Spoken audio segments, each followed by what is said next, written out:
Hello and welcome. Today we're going to be talking about the Digital Storytelling Program, the Telecommunications Master's degree at Ball State University. I'm Dr. Ashley Donnelly. I'm the director of the program. Here to tell you a little bit about just how the program runs, some unique features of the program and the course. The two facets of digital storytelling, academic and design. We have small-sized cohorts. The average cohort for the program is between 10 and 15 people. You'll be sure to personally know all of your other students. This will save your life when looking for extra help with your final creative project or thesis. It's great for group projects, and it also allows for a very personal experience between students and faculty. The student-to-professor ratio is about 2:1. Digital storytelling carefully divides itself evenly between academic focus and classes designed to propel production skills. The faculty is an equal mix of academic scholars and professionals now teaching their skills in the academic classroom. The capstone to each program is the student's choice of either a creative project or an academic thesis at the end of the course. Our program is designed to promote what we call creative scholars. These are professionals with tangible and industry-based skills with a solid academic foundation of researchability, theoretical knowledge, writing skills, and academic quality critical thinking skills. This program is not designed in any way as a job placement program. In this program, students will learn to develop their personal, emotional, and practical creative natures. They'll study graduate-level academic theory and scholarship and aim to produce their own academic work. And they will be given the chance to create their own unique digital designs. When combined, all of these skills will put the digital storytelling graduate head and shoulders above most graduate students in the way they've received a well-rounded, intensive education designed to allow them entry into all aspects of the production industry or the world of academia. Small classroom sizes, never exceeding 15, translates to one-on-one time with faculty. Digital storytelling doesn't offer large lecture-style classes. Instead, you and a small group of students will personally interact with the faculty, learning theory and production skills hands-on. TCOM 660, our cultural immersion course, is a 3-credit-hour class, generally taken by students in the summer of their first year. This class strives to give students the opportunity to learn about a culture or background different from their own by immersing themselves in it. Students can go abroad, all over the world, and immerse themselves with a different culture, staying with family, staying in a different country, and traveling around, or traveling around to a variety of countries in a specific area. Students can go all over the US, staying with different kinds of people. Students can travel the state. Students can travel within Muncie, learning about a different type of people within their own neighborhood. We've had students stay with the Amish community. We've had students from urban America stay with the farming community and learn about sustainable farming. We've had students work with the Muncie's homeless community. We've had students work with women and children in battered women's shelters. We've also had students go as far away as Palau in the South Pacific. We've had students go to Germany, to Spain, to Italy, to Portugal, to Switzerland. We've had students travel the width of the US and learn about people who camp across the country and learn about the ways of nomadic Americans. The digital storytelling program isn't just about making gifted professionals. We also aim to allow students to grow as educated members of society. The storytelling program is intended to last 5 semesters, going from the fall of your first year through the summer, all the way to your final spring of your second year. With this schedule, your final semester schedule should only be either your creative project or your academic thesis. This is to allow the highest chance of students having the necessary time to finish their program on a strong note.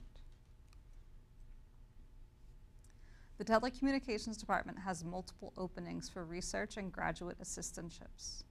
These translate to further one-on-one opportunities with faculty, more experience for resume building, biweekly stipends, and a sizable exemption for tuition costs. In many cases, when the department has no more room for GAs, we have found positions for students in other departments. This offers, again, more chances for resume buildings, more connections for students across campus, more biweekly stipends, and again, sizable exemptions for tuition costs. I'm happy to answer any further questions that you might have. Please feel free to contact me at amdonnelly@bsu.edu at any time. It was a pleasure speaking with you, and for now, I'm going to pass the camera over to Tyler.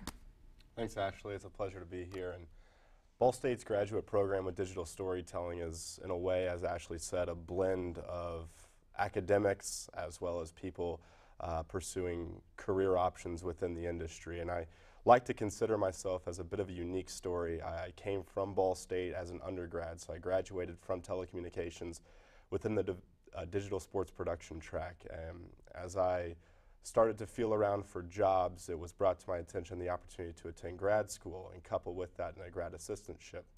And that's the route I chose to take. So I enrolled into grad school and became a grad student within digital storytelling, and that's where I've spent now the past 2 years. Now in my second year within my cohort as I gear towards graduation with my master's and a thesis project as well. And Ashley mentioned the experience within this program and how you can have one of 2 ways. You can look at it an academic way or from a production angle. And I've been a person that came in pursuing it from a production angle and someone that wanted a career in the field. And many people would think that I would have chosen a creative project, but I instead went the thesis route, and I'll explain why in a moment. Through my graduate assistantship, I've been able to build a resume with on-air reels, with production stories, with feature stories, with creative content. And through that, my resume now, as a feature story producer, I was able, through the graduate program, to win a number of awards. And I felt as though if I went through this program and did a creative project, I wouldn't be a well-rounded individual. I felt as though if I had a thesis to back my production skills with, that perhaps maybe down the road, even though this isn't an immediate interest, maybe perhaps I could have a career in academic. Maybe I could have a career as an academia.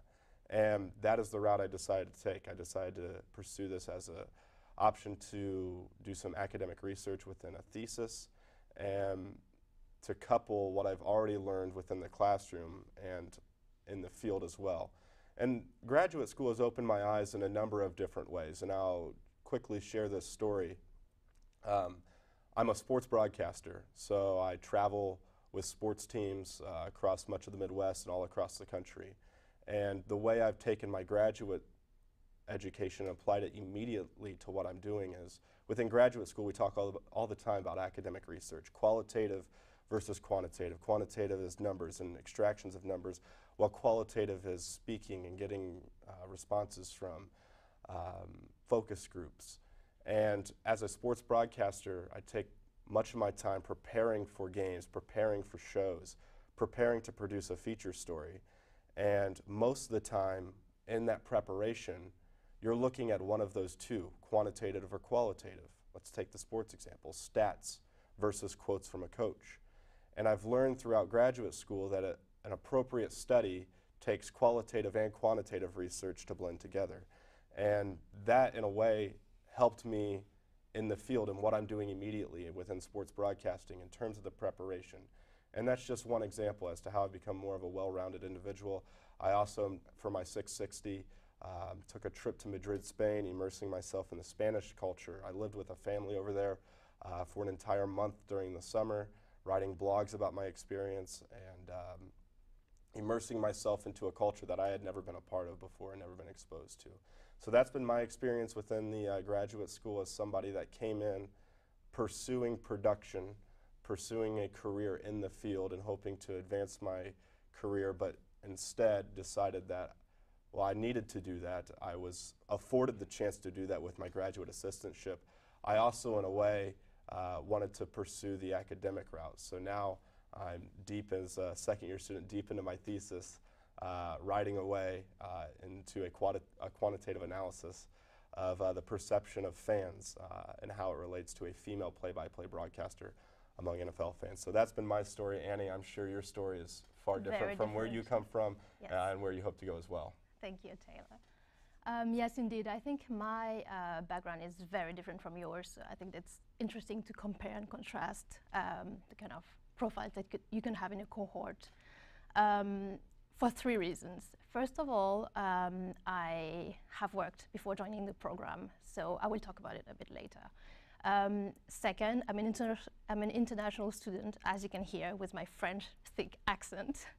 And third, I'm also a mom. I have 2 young kids. So if there's anyone in my situation, I just wanted to let you know as a preempt to what I'm going to say, that it's possible going into graduate studies while you have kids at home. So the reason why I came into this program is that I have 12 years of experience in marketing and communications roles. I've been on the business and on the industry side. And I was, in many of my roles, serving clients or members in terms of marketing services.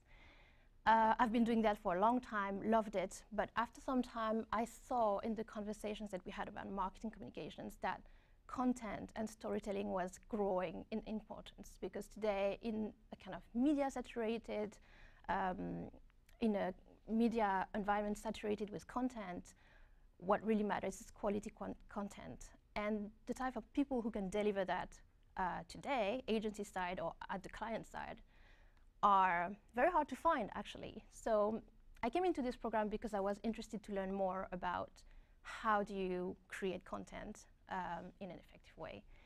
And this program is very unique, I think. You both highlighted it, because you mix research and hands-on production activities. So I initially came into that program because I really want to explore my creative side, but also found myself being very interested in the academic and research side of it. And by looking into the work that the academics have done in this field, you can also ground everything you do creatively into that. So that's very interesting, and that gives you a more holistic perspective on everything that you do. Also, there's a few things that are worth mentioning for people who are considering joining this kind of program, but maybe a bit worried about the money required to join the program. As Ashley said, there's some graduate assistantships offered there. You had one, I have one as well, and I think most of my cohort people have one as well. When you have this kind of position, you work part-time on campus, whether this is within the Department of Telecommunications or outside of it. From my perspective, I'm working with the management department because it was linking back to my previous life, so it was an easier way for me to get in. But it's very interesting because you get to work with professors and assist them in their research. For me, I do a lot of research. So it also helps you in your classes afterwards. And as a consequence, you have a tuition waiver. So financially, it's very interesting for you to do that because you learn. At the same time, you don't have to pay as much as if you come and you have to pay everything out of your pocket. There's also one thing that I was not aware of coming here is the kind of equipment that you have here and that you can use as a graduate student. You have state-of-the-art, you cannot see the surrounding here, but we have a green screen behind us, we have wonderful cameras and equipment, and as a student, you are allowed to use that equipment for free, and that's really not neglectable. You also have a lot of kind of post-production editing equipment here that you can also use for all your projects. So whenever you have something to create, you can use the latest, high-definition digital cameras to film, and then you can do the post-production here on campus. You don't have to buy anything, and that's really, really a big advantage here. You can produce professional quality work for your own projects that you can then showcase as part of your portfolio when you get out in the market world. So I think this is something that is a big plus for students, and that enables you to really touch and do and create yourself. So that's very exciting. On my side, contrary to Taylor, I think I'm going to go next year into a creative project versus a thesis. I've done quite a lot of research. I enjoy it, but I think I want to explore my creative side a little bit more, so I will go down that route. I'm not sure about the topic yet, but the good thing is everything is possible, and everything is really tailored in a way that suits you. So if I have one advice to give to the people who will come into this program, is that you should try to see where you want to aim after the program and gear everything that you do towards that goal, because everything that you will do in those 2 years are things that you can then showcase in your portfolio as well, and that would make you more very exciting to think that after 1 semester here, I'm able to come in and say, I'm the expert in terms of video production. I never thought I would be able to come in and come into that kind of role after such a small amount of time, but here I am, so that's very exciting. Well, this program is good in 2 different ways, and if you're a person that is trying to pursue a career in academic, this program is good because it exposes you to production, and it exposes you to what you are academically studying and what you're academically reviewing. If you are a production person and want a career in the field, it's also beneficial because it exposes you to theory, academic theory, communication theory, that allows you to apply those academic theories to what you're doing in the field. So whether you are a production person or whether you are a person pursuing a career within the field of telecommunications, this program is good for those reasons, but on the flip side as well. If you're a production person looking for academic looking for production, this program is versatile in both ways. Yeah. Okay. Well, thanks again for joining us, and please ask any other questions that you might have, and we look forward to seeing your applications come through. Thanks for being at the party.